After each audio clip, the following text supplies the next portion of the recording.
Hello dear student, I welcome you again in this सस्ताना learning channel. आप देख रहे हैं क्लास 11th के केमिस्ट्री के मोस्ट इंपॉर्टेंट क्वेश्चन का ये फोर्थ पार्ट है। इसके पहले हमने पार्ट 1, पार्ट 2 और पार्ट 3 अपलोड किए हैं। यदि आप नहीं देखे तो डिस्क्रिप्शन बॉक्स में जाइए, वहां पर लिंक पड़ा हुआ है, जाकर के चेक करें, अपने आगामी एग्जाम की प्रिपरेशन करें। तो यहाँ पर इंपॉर्टेंट क्वेश्चन में हमने पहला क्वेश्चन देखिए क्या रखे हैं। 27 अंश सेल्सियस पर 1 घन डेसीमीटर आयतन वाले फ्लास्क में 8 ग्राम ऑक्सीजन डाई ऑक्सीजन तथा 4 ग्राम डाई हाइड्रोजन के मिश्रण को रखा गया है। तो टोटल प्रेशर पूछ रहा है, टोटल दाब पूछ रहा है। आर की वैल्यू यहाँ पर दे दी गई है। तो देखिए आर की वैल्यू यहाँ पर दे दी गई है और टी की वैल्यू जो 27 अंश सेल्सियस, इसको आप केल्विन में बदलने के लिए 273 का योग कर दें इसमें, तो 300 केल्विन आ गया। और आयतन आपको दे रखा है 1 घन डेसीमीटर। और ऑक्सीजन का जो भार दिया है 8 ग्राम, और यहाँ पर हाइड्रोजन का भार दिया है, तो हाइड्रोजन का भार यहाँ पर 4 ग्राम दिया है। हम करेंगे क्या कि इनके मोलों की संख्या अलग अलग निकाल लेते हैं। ऑक्सीजन के मोलों की संख्या N=W/m क्या होता है, W भार है, m क्या है, मोलर द्रव्यमान या मोलर मास कहते हैं। ये आपको दे रखा है 8, और मोलर मास ऑक्सीजन का 16 दूना 32 हो जाएगा पूरा परमाणु क्रमांक। तो इसमें उसके दिए गए भार में उसके परमाणु भार का हम भाग दे देते हैं उसके दिए गए मात्रा में। तो 1 दिया है, उसके 8 दिया है उसकी मात्रा आपका ऑक्सीजन का 8 ग्राम, और उसका परमाणु भार आपका 32 हो जाएगा, 16 दूना 32। अब भाग देंगे तो इतना आएगा। इसी प्रकार से हाइड्रोजन के लिए इसका मोलों की संख्या निकाल लीजिए, 2 आएगा। जब कैलकुलेट करेंगे तो कुल मोलों की संख्या इन दोनों को हम क्या करेंगे, जोड़ देते हैं। अब इसके बाद हमें आदर्श गैस समीकरण यूज करना है। पीवी बराबर एनआरटी होता है, जिसमें पी क्या है, दाब है, भी आयतन है, और एन मोलों की संख्या है, आर आपका गैस नियतांक जिसकी वैल्यू आपको दे रखा है। और यह टोटल पी की वैल्यू आपसे पूछ रहा है, भी की वैल्यू आपको यहाँ पर 1 दिया है, ठीक, = एन की वैल्यू रख दें, आर की वैल्यू रख दें, 0.083 होता है, और टी की वैल्यू निकाला गया है 300 केल्विन ऊपर। अब इस फार्मूले में रख करके हम दाब का मात्रक दाब का वैल्यू निकाल लेते हैं, 56.025 बार आएगा।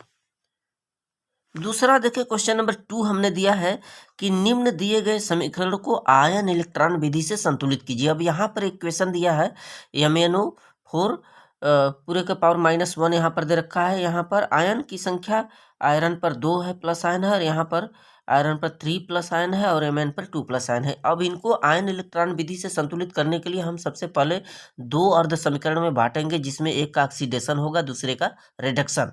ऑक्सीकरण और अपचयन इनकी दिए गए ऑक्सीकरण संख्या के आधार पर, आयन की संख्या के आधार पर हम निकालते हैं। ये चेक करते हैं। तो हम दिए गए समीकरण में यहाँ पर Mn की ऑक्सीकरण संख्या निकाल लेते हैं। MnO4 में ऑक्सीजन की ऑक्सीकरण संख्या -2 होती है, और यहाँ पर 4 लग गया है तो 2 का गुणा कर देंगे, और इसका Mn का मान लेंगे x = टोटल के घाते -1 लगा है, तो ये बराबर -1 हम कर देंगे। फिर इसको कैलकुलेट करके हम निकाल लेते हैं। इसकी ऑक्सीडेशन संख्या Mn की +7 निकल आती है, करेक्ट, +7। अब यहाँ पर MnO4 इसको लिख लेंगे, और इधर का जो दूसरा पद है Mn2 पॉजिटिव, ठीक है, इसको लिख लेते हैं। अब यहाँ पर कंपैरिजन करिए, इसमें Mn की ऑक्सीकरण संख्या +7 से +2 होगा, 2 का होना, तब ऑक्सीकरण संख्या में एक कमी हो रही है, इसका मतलब कि ये अपचयन अपक्रिया है। जब ऑक्सीकरण संख्या में वृद्धि होती है, या आयनों की संख्या या अवयवों की संख्या में वृद्धि होती है, तो वह ऑक्सीडेशन अपक्रिया कहलाती है, ऑक्सीकरण अपक्रिया कहलाती है। तो यहाँ पर ऑक्सीकरण संख्या 7 से 2 का होना ये अपचयन अपक्रिया है।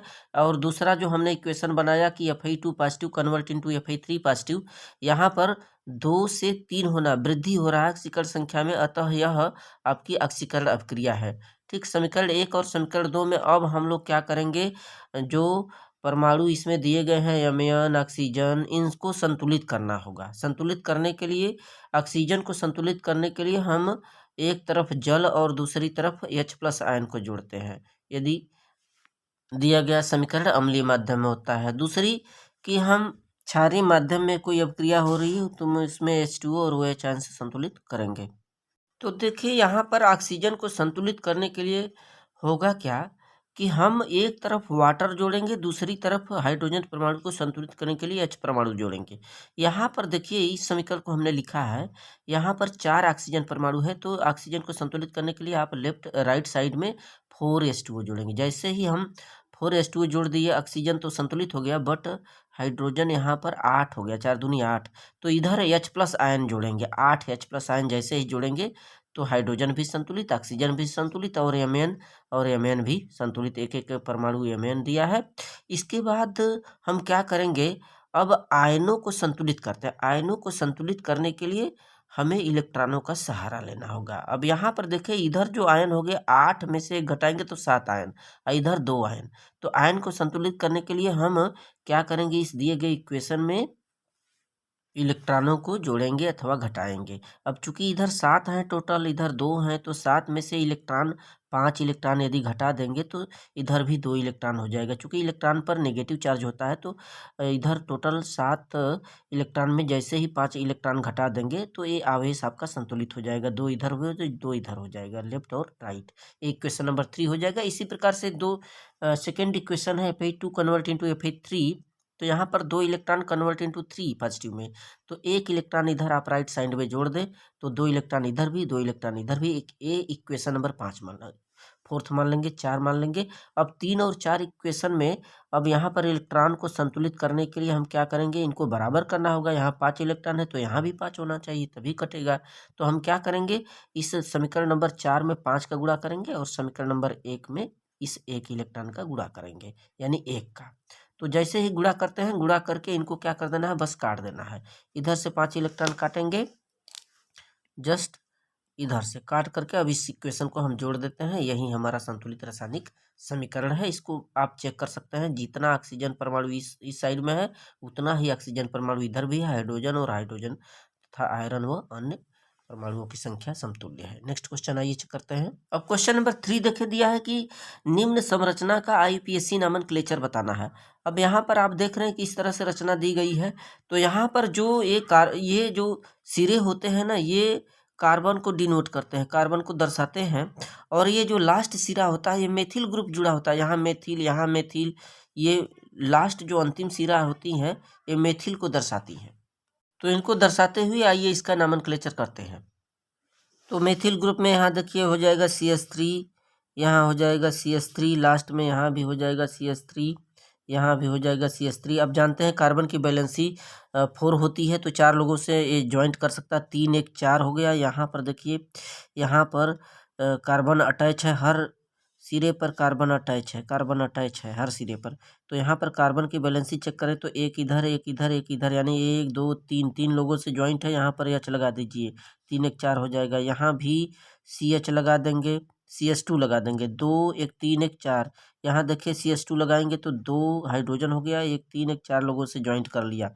यहाँ पर CH लगाएंगे, 1 2 3 1 स्वयं हाइड्रोजन 4 हो गया। यहाँ CH2 लगाएंगे, 2 हाइड्रोजन और एक 4 हो गया। इस तरह से हम लोग ये दर्शा देते हैं। अब इसका नोमेनक्लेचर हम उस सिरे से करेंगे जिस सिरे से कोई भी एल्किल ग्रुप निकट हो, निकटतम हो, कोई प्रतिस्थापी समूह है अथवा एल्किल ग्रुप। यहाँ से यदि ज्वाइंट नोमेनक्लेचर करते हैं 1 2 3, तीसरे स्थान पर कोई एल्किल समूह लगा हुआ है, यहाँ से देखें 1 2 दूसरे पर लगा है, तो आपको नोमेनक्लेचर उस सिरे से करना है जिधर से हमें न्यूनतम एल्किल समूहों की संख्या प्राप्त हो। तो यहाँ से करेंगे 1 2 3 4, यहाँ 5 हो जाएगा, यहाँ 6, यहाँ 7, करेक्ट। तो ये हेप्टेन है।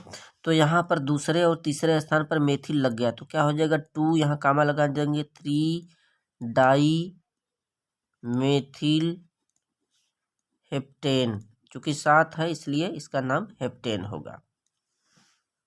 और इसमें ध्यान देंगे 5वें स्थान पर मेथिल ग्रुप लगा है, यहाँ 5 कर देंगे, 2 5 di methyl heptane. Question number 4 है H2SO 8 में सल्फर की ऑक्सीकरण संख्या पूछ रहा है। इसका हम स्ट्रक्चर बना करके इसकी ऑक्सीकरण संख्या को देखते हैं। इसमें सल्फर के 2 परमाणु हैं, ऑक्सीजन के 8 परमाणु हैं।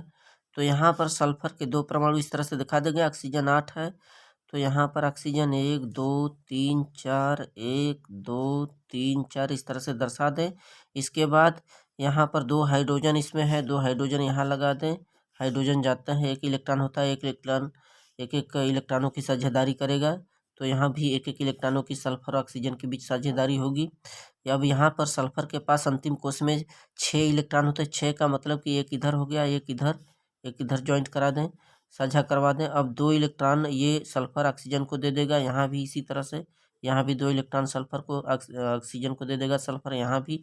अब यहाँ से ऑक्सीजन ये पेरोक्साइड कहलाते हैं हम, और इनके बीच जो है एक एक इलेक्ट्रॉनों का साझा होगा। परऑक्साइडों की जो ऑक्सीकरण संख्या होती है -1 होती है, -1 होती है परऑक्साइडों की। यहाँ पर +1 हो जाएगा, ये आपका -1 -1, यहाँ पर +2। ऑक्सीजन का इसमें -2 हो जाएगा, -2। यहाँ पर -2 इलेक्ट्रॉन ऑक्सीडेशन संख्या -2 हो जाएगा, एक हाइड्रोजन का, एक इधर सल्फर का। इस तरह से इनकी ऑक्सीकरण संख्या हम लिखते हैं। तो टोटल ऑक्सीकरण संख्या निकालने के लिए हम यहाँ पर हाइड्रोजन 2 हैं तो 2 गुणित्ते हम करते हैं हाइड्रोजन के लिए +1, आप प्लस आपका 2 गुणित्ते सल्फर का मान लीजिए x है। आप प्लस ऑक्सीजन के लिए ध्यान दें, यहाँ पर चूंकि 2 परऑक्साइड है इसलिए आप क्या करेंगे, 2 गुणित्ते -1 करेंगे। परऑक्साइड में ऑक्सीजन की -1 होती है ऑक्सीडेशन नंबर। अब प्लस अब जो ऑक्सीजन है बचा हुआ है डाई ऑक्सीजन 4 बचा है शेष, 8 में से 2 घटाएंगे तो 6 जो है ऑक्सीजन परमाणु बचे हुए हैं। 2 चूंकि परऑक्साइड बन गए तो 1 2 3 4 5 6, तो यहाँ पर 6 गुणित्ते -2 ऑक्सीडेशन नंबर वहाँ दर्शाएंगे, इज इक्वल टू आप क्या कर देंगे 0। अब इसको कैलकुलेट कर लेना है, इसको आप सॉल्व कर लेंगे। x इज इक्वल टू पक्षांतर करेंगे, भाग देंगे 2 का, +6 आएगा। सल्फर की जो ऑक्सीडेशन नंबर है +6 आएगा इसमें। क्वेश्चन नंबर 5 देखिए, आयरन 2 पॉजिटिव और आयरन 3 पॉजिटिव में अयुग्मित इलेक्ट्रॉनों की संख्या ज्ञात करनी है। आइए चेक करें। तो आयरन का जो टोटल परमाणु क्रमांक होता है वो 26 होता है। इसका जब इलेक्ट्रॉनिक विन्यास करेंगे तो 1s2 2s2 2p6 3s2 3p6 3d10 and 4s2 प्राप्त होगा। अब Fe2 पॉजिटिव का मतलब 2 इलेक्ट्रॉन 26 में से घटाइए 24 आएगा। Fe3 पॉजिटिव का मतलब कि आप जब 3 इलेक्ट्रॉन को कम करेंगे तो 23 होगा। पॉजिटिव का मतलब कि इलेक्ट्रॉन घटाएंगे, यदि उसके ऊपर नेगेटिव आयन रहेगा तो इलेक्ट्रॉन को आप जोड़ेंगे। अब जानते हैं डी सबसेल में कुल उपकोषों की संख्या, यहाँ पर टोटल 5 ऑर्बिटल कक्षक होते हैं, 1 2 3 4 5। अब इसमें Fe2 पॉजिटिव के लिए Fe2 पॉजिटिव का मतलब कि आपको क्या करना है, 2 इलेक्ट्रॉन को हटा देना है, टोटल 24 हो जाएंगे। 2 इलेक्ट्रॉन जैसे ही कम होंगे इसका मतलब कि 3d6 रचना प्राप्त होगा। 3d6 के लिए एक एक इलेक्ट्रॉन भर दीजिए, पांचवा जो छठवां इलेक्ट्रॉन है यहाँ से फिर प्रारंभ करेंगे, यानी अनपेयर इलेक्ट्रॉनों की संख्या 1 2 3 4 यहाँ पर प्राप्त होगी। उसी तरह से 3d6 के लिए इसके लास्ट सेल में 5 इलेक्ट्रॉन आएंगे, 3d5 आएंगे। करेक्ट है, चूंकि 2 कम हो गया और यहाँ से एक इलेक्ट्रॉन और भी कम होगा तो 3d5 का स्ट्रक्चर ये है 1 2 3 4 5, 5 यहाँ पर अनपेयर इलेक्ट्रॉन होंगे। So thanks student.